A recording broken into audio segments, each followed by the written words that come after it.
Hello and welcome to our podcast. I'm Karthik, I'm Afreen. and today we are going to be talking about the movie It's a Wonderful Life. This movie was released way back in 1946. It's one of the classics that has been recommended to me by many of my friends, and even in my film class, they have spoken about this movie. And in fact, I will tell you the first time I really heard about this movie was in the sitcom Friends. I just showed Afreen that episode yesterday. A quick reference of or the context of that particular movie. So Phoebe, the character in Friends, her mother used to show her uh, the the sad movies without showing her the ending, right? Like in the old Yeller, she stopped the movie before the movie ended when the dog is killed, and she says it in as an irony that she protected her from these sad endings and then she killed herself, right? Which is so ironic.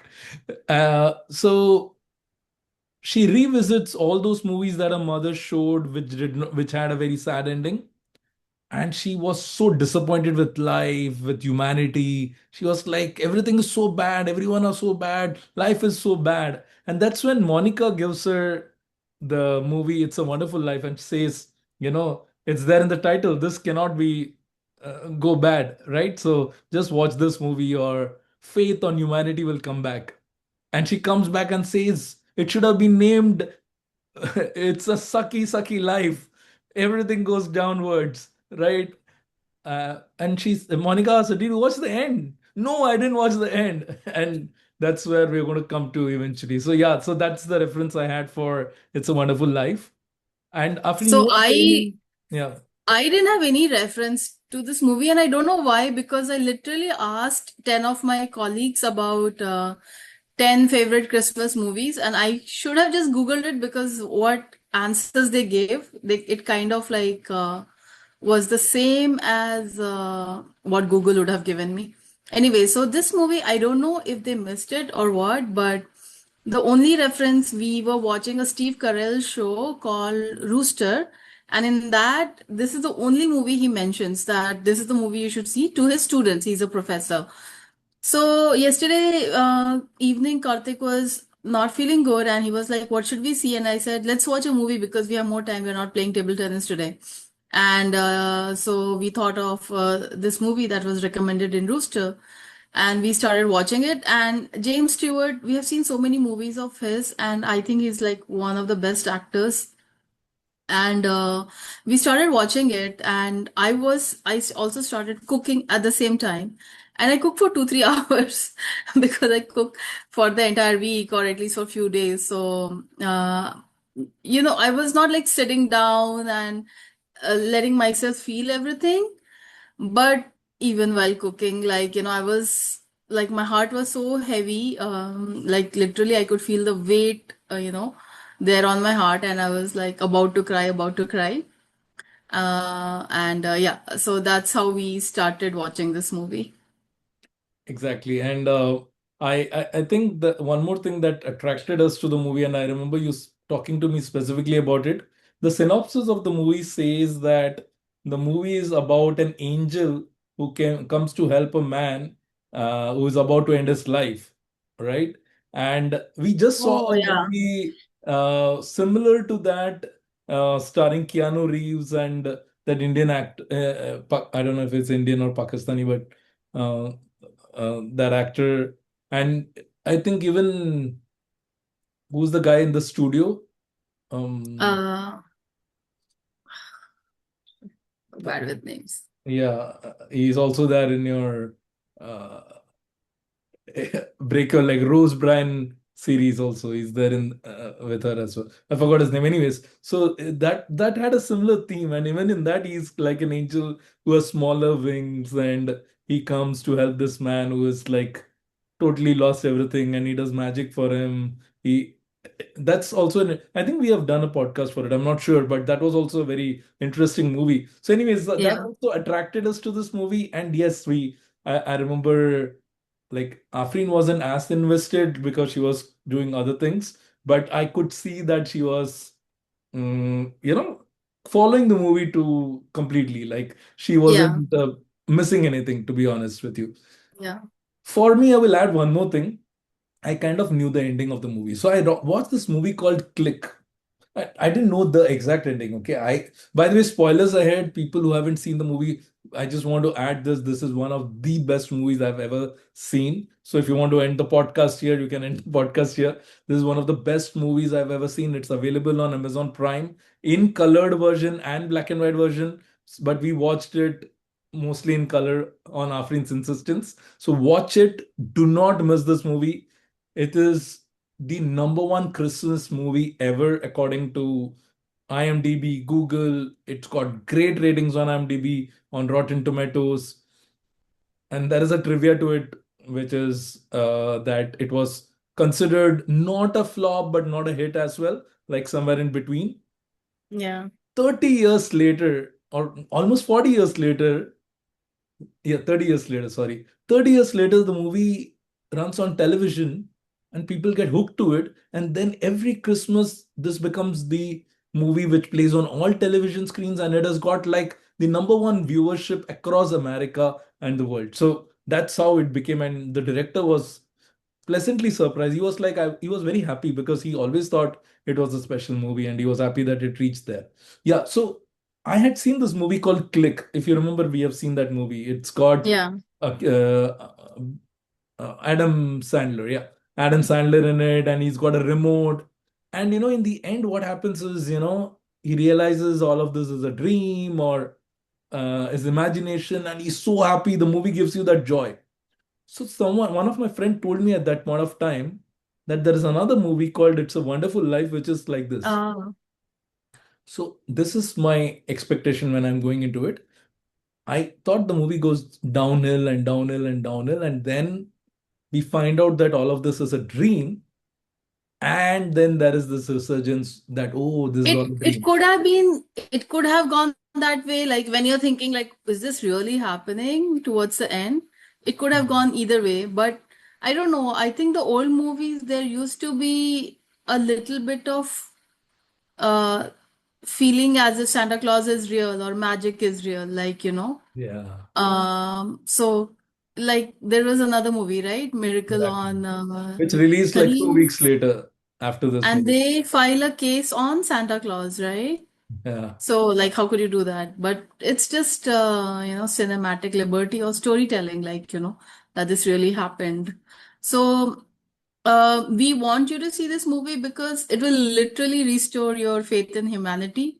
Such a feel-good movie. It will touch your heart, and you will not regret watching it for sure. And very, family-oriented and humanity-oriented movie.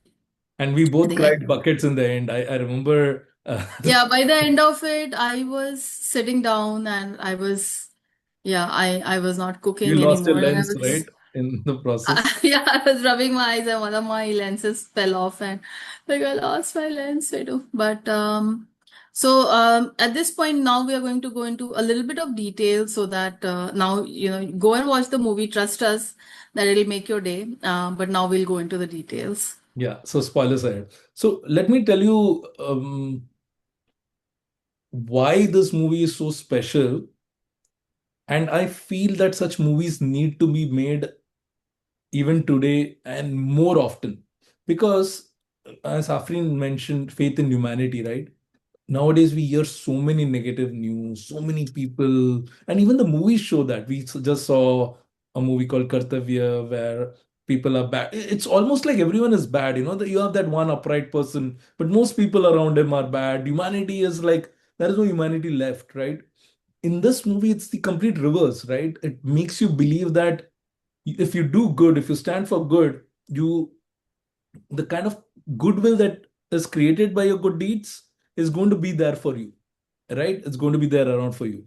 But so the movie starts with all of the people praying for this character called George Bailey, right? And you hear prayers from his Mhm. daughter, from his wife, from his friends. Everyone is praying for him. It's Christmas Eve, right? And then you have the gods appointing a Okay. second class angel for this guy and saying that, we'll give you wings if you convince this man to not give his life and, to believe in whatever he has been believing in. But before you do that, we want to give you a glimpse of his life. And Yeah. it starts from, when he was a kid, his brother fell into this Younger frozen brother. water.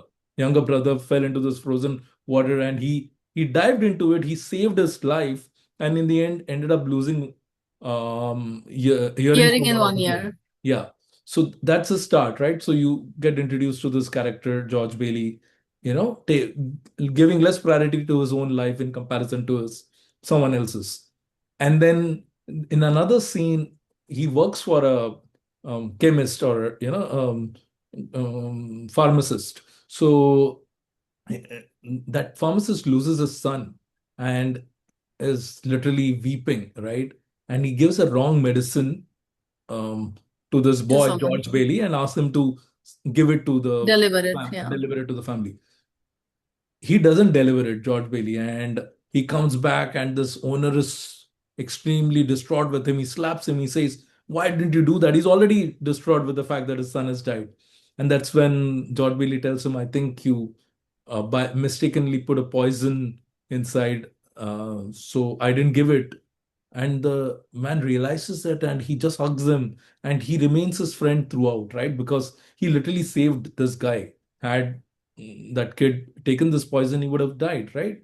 So Yeah. so that's another good deed we see, how he's affecting people's life.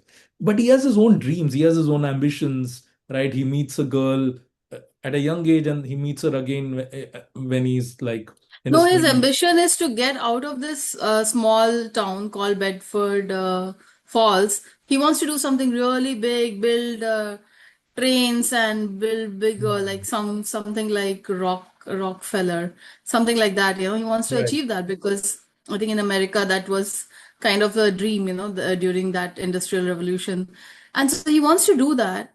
But just when he's like, at the age of doing that, his father dies, and at this point, like he's thinking, what should he do? Should he take over the business that his father runs, or not? And then he realizes that no, he cannot because he has responsibility, and he has saved up enough money for college, but he sends his younger brother to college, and he himself starts running the business.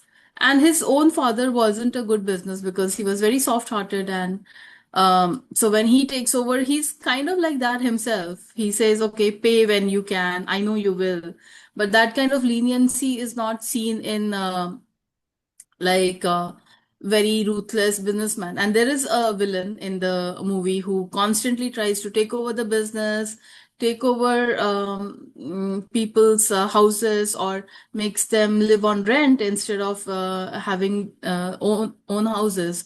But this guy, what's his name? Gabriel. George Bailey.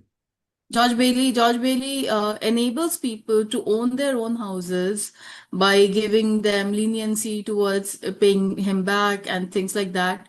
And at times it's a mob of people, like all of them pouncing at him all at once, saying that, you give all of us our money back. And he has to convince an entire crowd of people that, this is not in your best interest. Don't you see what the villain is doing? His name is Potter. What Potter is doing, and you will never be able to own your own house. You will never be able to live a life where you are fulfilled because you'll just keep paying him rent, which will keep on increasing. But I'm enabling you to do this. And eventually, what happens is like an entire street is transformed by beautiful houses that he enabled his town to build. So he is not only like transforming one life, but many, many lives, and in a very, very big way. Like owning a house is everybody's dream, and a good, beautiful house. So at this point of time, we understand that he's still like he's doing that, but he still wants to get out.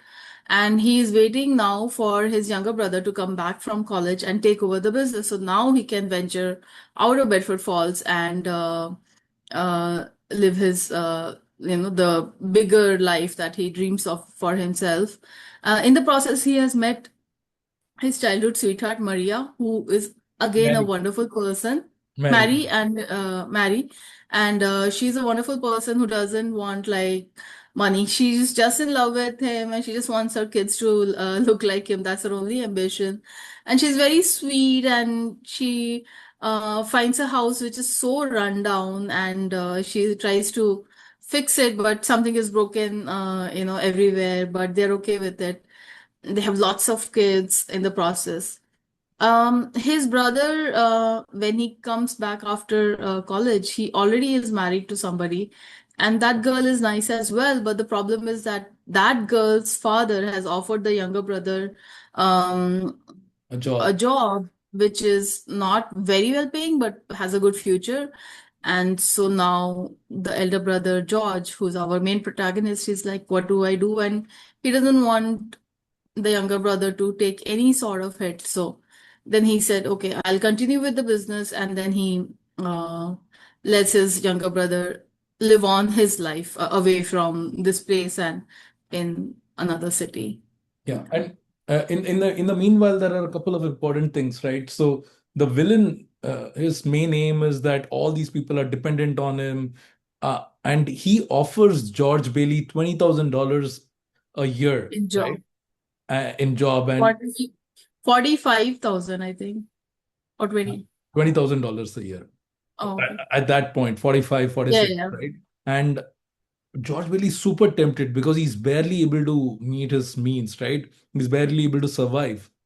But he knows that if he surrenders to this man, he'll convert this into a potter's will, and he will make everyone dependent on him, and he will be thriving, and others will be struggling all their life, Yeah. right? And we see in the scene that you just mentioned, right? I thought it was a very, very important scene. I wanted to describe it a little more. So what's happened is that, Potterville has somehow managed to buy the bank over there. And now the bank is basically, um, there is a lot of pressure on George Bailey, and there is a rumor that George Bailey is probably not going to be able to pay back to the people who have invested in his business. So the way his business works is people invest money in his business, and they get the returns, and the money that they invest, he gives it to the people who need to build their own house, and they repay it with their own convenience. So it's like a friendly business for everyone, right? So everyone is contributing, so people suddenly become insecure that they're not going to get their money back. And that's when he tells them that, I promise you, it is just for a few days, the bank is going to be closed, but I'll give you your money back. So people start shouting they want their money back. He's just on his way to his honeymoon. His wife offers the $2,000 that they have saved for their honeymoon, right?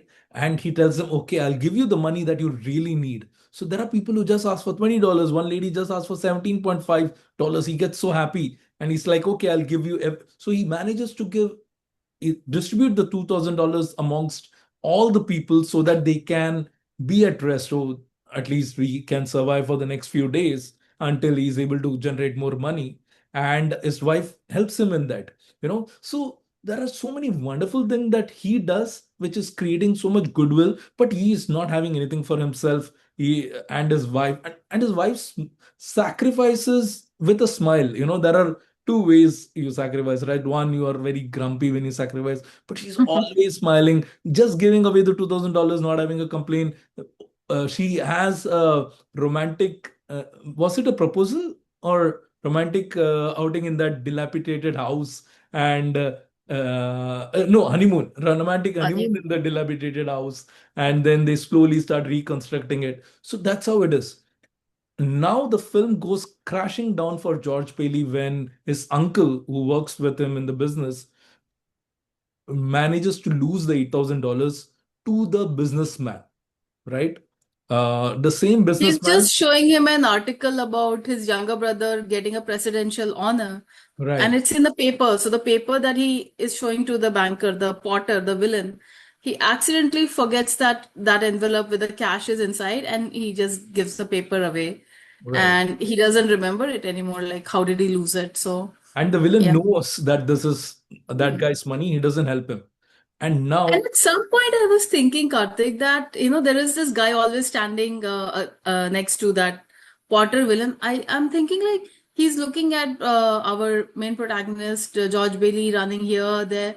I'm thinking like, iska dil kahin to piglega, like his heart will melt.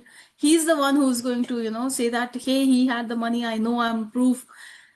It Mhm. doesn't happen, and I was so disappointed. And the beautiful thing about James Stewart is that such a tall man, um running from one place to another, trying to figure out where he could have lost the money, trying to backtrack everything. Like he plays like from childhood to a very like mid 30s 40s maybe, but you see that growth somehow, and every time he's stressed, like that stress is there on his face. Yeah, It is like the end of the world for the audience, like why is our protagonist going through this? Like he really makes you feel the burden of life, when with his looks, with his acting, like such a great actor. Like, absolutely. um, it's you absolutely feel for him, and he's able to convey the stress that one feels. Like, we have all gone through Absolutely. phases where we have been short of money, and it kind of brings back those memories. And his acting was just top notch. Exactly. And now this misplacement of $8,000 turns out to be very important because there is an examination happening by the bank, and they want to make sure that the money that they lend to him for his business is not being misappropriated or misused, right? And now they're short of $8,000, some payment that they wanted to give to the bank. And this just nosedives everything for this character, George Bailey. Yeah, this is the point where it's like end of everything. Like at this point, somebody will end their life because they can't repay, or they will declare bankruptcy. And like, what do you do at this point? This is that point, like the Yeah. absolute Don't. downfall when he's contemplating suicide. And he even goes to the bridge and he's looking at the water, like, Right. and that's when things Yeah, change.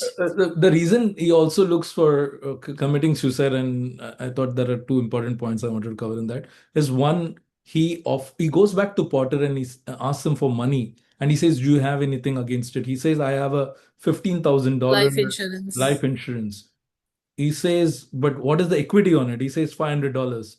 He says, "Your death is more beneficial than your life, Profitable, yeah. profitable than your life." And then he goes back home, and his kids are being so cute and doing wonderful things, playing piano, but he's getting irritated with Christmas. them and he's shouting at them, he's creating a fuss. That's when he realizes that he's lost it all. He feels very apologetic. I love the scene when the kids, when they hear him shout, they start crying, right? The father is probably shouting at them for the first time, maybe. But Mm. when he leaves the house, they are not sad or disappointed with him. They immediately ask their mother, "Is dad in trouble? Should we pray for him?" And she says, "Yes, please pray for them." "Okay, we'll Yeah. go." And they just run towards praying. So cute and so nice. And I feel it's so important for the characters to look so sweet. His wife, the kids also adds to the sweetness of the movie, right? And the innocence. Anyways, Yeah. so now he realizes that his death is more precious than his life. And that's when he decides to commit suicide, and we get our favorite character Clarence, who is the angel second Angel. class. I just yeah. So uh, So basically an angel appears, and instead before George jumps into the river, the angel jumps into the river, and George, like how he saved his younger brother when he was a kid, he does the same here, and he pulls Clarence the angel out, and they are both pulled into a cabin, and he's asking him like, who are you? And he says, I'm a second class angel. Like that statement, when you hear the first time, you're like, what? Second class angel? What is that? And he explains that I don't have wings, so I'm a second class angel. That is such a funny twist to the whole thing. And obviously, they don't believe that he's an angel. They're like, he must be a drunkard or something. yeah, and this is where the movie's main twist, or the synopsis of the movie that we spoke about, comes into the picture. So he George Bailey is so frustrated with his life, and he tells him that, "I wish I was not born." Yeah. And our angel Clarence says, "Okay, wish granted. You were never born." Suddenly, our character can hear from the other ear. He's like, "How can I hear from the other ear?" Now he starts realizing that because he was never born, he never jumped into the water to save his brother, and hence he has got his hearing back. Now he wants to go back to his house. He sees there is no house. It's the same kandar, or whatever you call dilapidated house, right? There is no wife. His wife is actually a maiden. She never married, and she has become old. She's frail. He has no kids, Basically, he realizes that none of his and the family town. members recognize him. Yeah, The town doesn't the town recognize is him. the town is completely different. They are Yeah, more meaner. They are yeah. more the whole. By the It's way, the not like name of the family oriented. It's not family oriented. It's like bars and those yeah, dirty shops and those kind of shops, and yeah, very it's just not a commercial. yeah, Someone said we are living in Pottersville. In today's time, we are all living in Pottersville. And someone I was reading one of the comments and said that in today's world we are all living in Pottersville. So it becomes Pottersville. So basically that Potter. So it's kind of anti-capitalism, right? Capitalism is you're trying to loot the people. Always think rich people want to get richer, poor yeah. people remain poor. So that's how the town has become.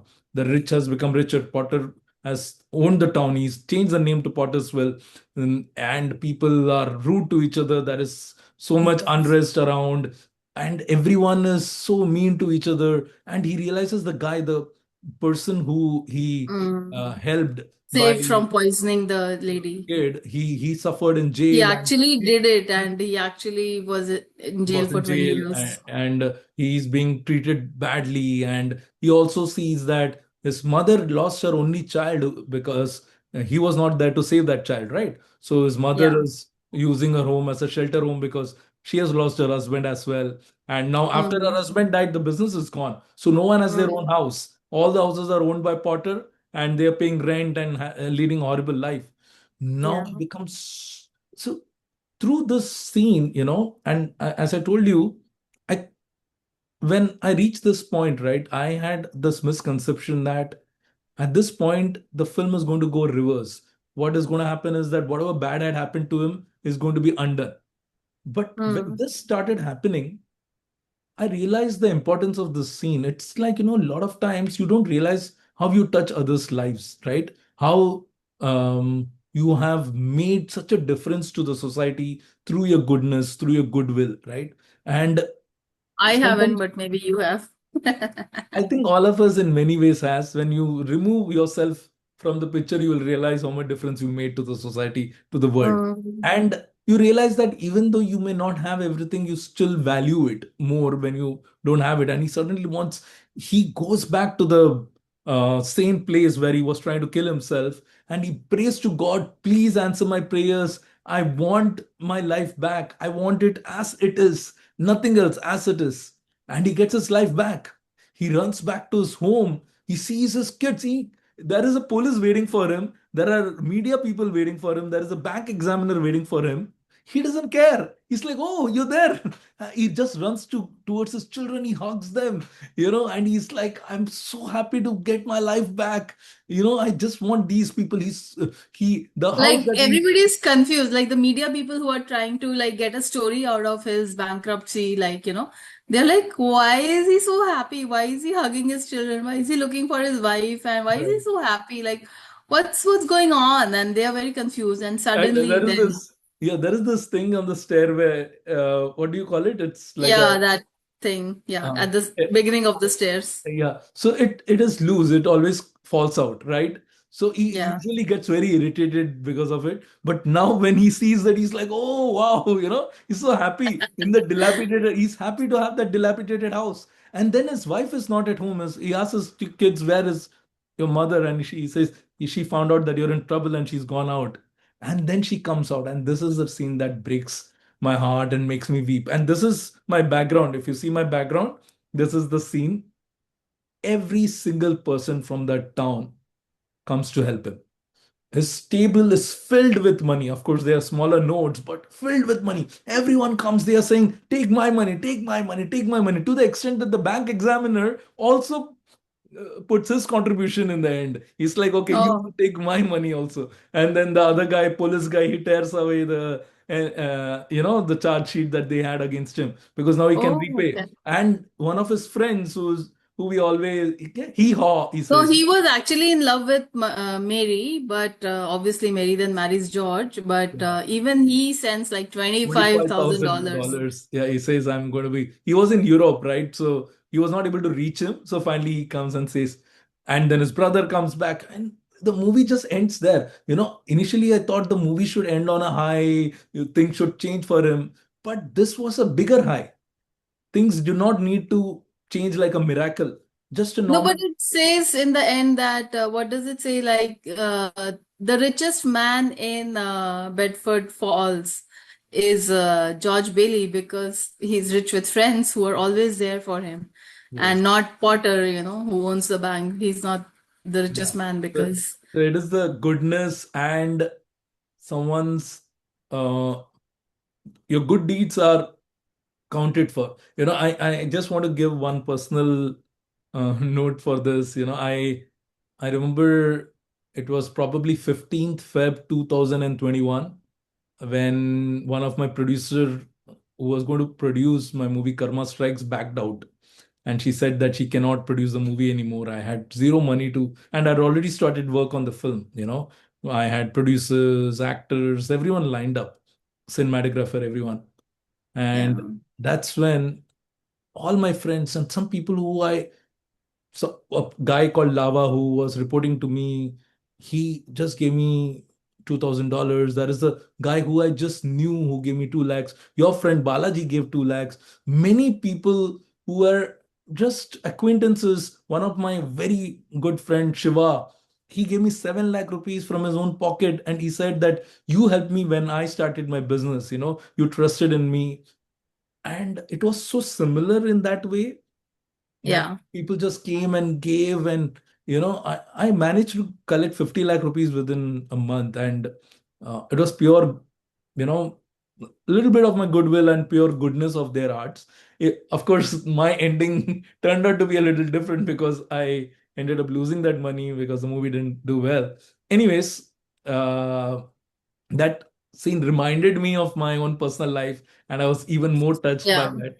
And I felt, yeah, the most important lesson in this movie is treasure what you have, number one, and do good.